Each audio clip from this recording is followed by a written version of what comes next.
పేదవాళ్ళకి gas subsidy ఇచ్చారు అంటే ఒక అర్థం పర్థం. లక్షలు కోట్లలో మునిగి తేలేవారు కూడా సబ్సిడీ కోరితే ఏంటి అర్థం? ఆర్థికంగా స్తోమత లేని వారికే కదా సబ్సిడీ. మరి అదే ఫార్ములా రిజర్వేషన్లకి మాత్రం ఎందుకు అప్లై చేయరు? ఈ ప్రశ్న సమాజం నుంచి ఎన్నాళ్ళగానో వినిపిస్తోంది.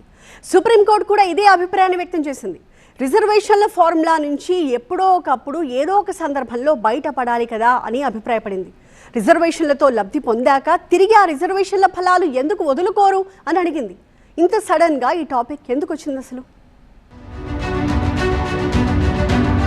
పేరెంట్స్ ఇద్దరు ఐఏఎస్ ఆఫీసర్లే. అధికారులై ఉండి ప్రభుత్వ సర్వీసుల్లో ఉంటూ సొసైటీలో బాగా స్థిరపడ్డారు. అలాంటప్పుడు ఇక వారి పిల్లలకు రిజర్వేషన్ల కోటా ఎందుకు?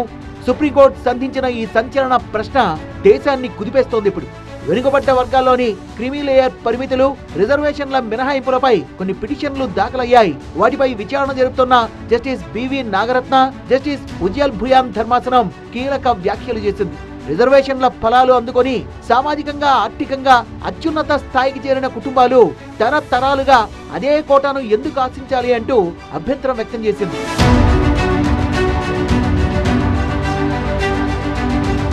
రిజర్వేషన్లతో ఒకసారి సమాజంలో గరిష్ట స్థాయికి చేరుకున్నాక మళ్లీ వారి పిల్లల కోసం కోటా ఆశించడం సరికాదన్నది సుప్రీంకోర్టు అభిప్రాయం.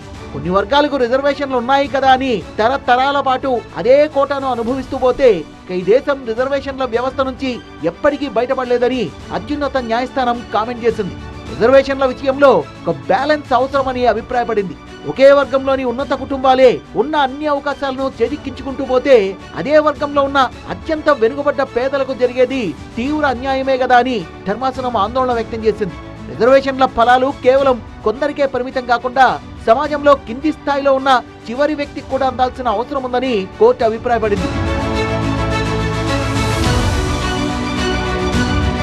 దానికి 1992 నాటి చారిత్రాత్మక ఇందిరా సాహ్ని కేసులో రిజర్వేషన్లను సమర్థిస్తూనే వారిలో క్రిమీ లేయర్ వర్గాలను మినహాయించాలని చెప్పింది ధర్మాసనం. ప్రస్తుతం వార్షిక ఆదాయం 8 లక్షల రూపాయలు దాటిన వారితో పాటు ఉన్నత రాజ్యాంగ పదవుల్లో ఉన్నవాళ్లు, ఐఏఎస్, ఐపీఎస్ వంటి బ్యూరోక్రాట్లు, మిలిటరీలో టాప్ ఆఫీసర్ల పిల్లల్ని ఆదాయంతో సంబంధం లేకుండా క్రిమీ లేయర్ కింద పరిగణించి కోటా నుంచి మినహాయిస్తున్నారు. ఈ మినహాయింపులకు సంబంధించిన నిబంధనల్ని సవాల్ చేస్తూ కోర్టులో పిటిషన్లు దాఖలయ్యాయి. వీటిపై విచారణ చేస్తున్నప్పుడే కోర్టు ఈ కామెంట్ చేసింది. కేంద్ర ప్రభుత్వానికి ఇతర సంబంధిత వర్గాలకు నోటీసులిచ్చి విచారణ వాయిదా వేసింది.